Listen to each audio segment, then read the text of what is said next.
जिस जगह अभी आप और मैं रहते हैं, ये जमीन आज से 400 करोड़ साल पहले उबलते और दहकते लावे से ढकी हुई थी, जिसका टेम्परेचर 5000 डिग्री सेल्सियस से भी ज्यादा था।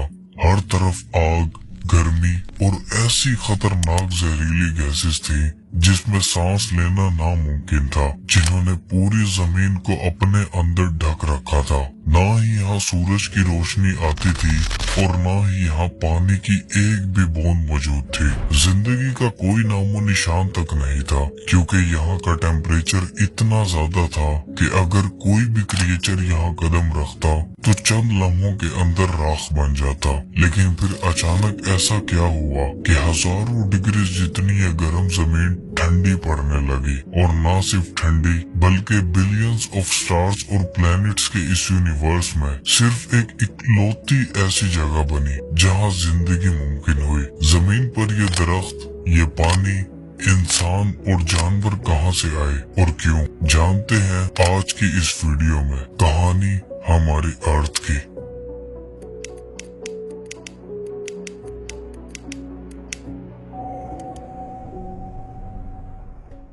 आज से करीब 6.5 बिलियन साल पहले हमारी स्पेस में एक डस्ट और गैसेस से बने क्लाउड और एक स्टार के अलावा और कुछ भी नहीं था। पूरी स्पेस एकदम खाली और खामोश थी।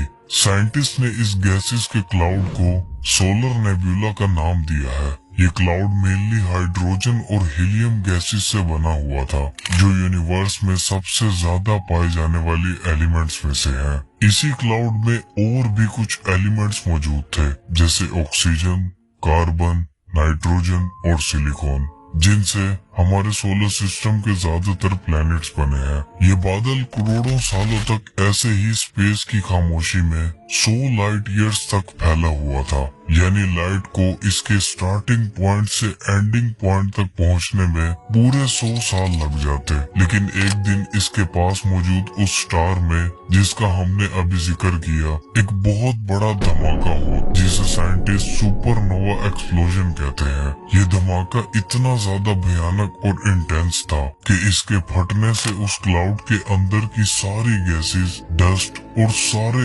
एलिमेंट्स बड़ी ही तेजी से कंप्रेस होने लगे, जिसके नतीजे में ये अपने सेंटर की तरफ कोलैप्स होने लगा। इस कंप्रेशन के दौरान ये क्लाउड बड़ी ही तेजी से घूमने लगा। जैसे जैसे ये कंप्रेस होता गया, वैसे वैसे ये एक रोटेटिंग डिस्क में बदलता गया। इस प्रोसेस को सोलर नेबुला हाइपोथेसिस कहते हैं। इस रोटेटिंग डिस्क के सेंटर में एक न्यूक्लियर फिजन रिएक्शन होने लगा, जिसका टेम्परेचर 15 मिलियन डिग्री यानी 1.5 करोड़ डिग्री से भी ज्यादा था, जिससे हमारा सूरज यानी सन अपने फॉर्मेशन में आया था, जिसके अंदर भी न्यूक्लियर फिजन रिएक्शन से ही एनर्जी, हीट और लाइट बनती है।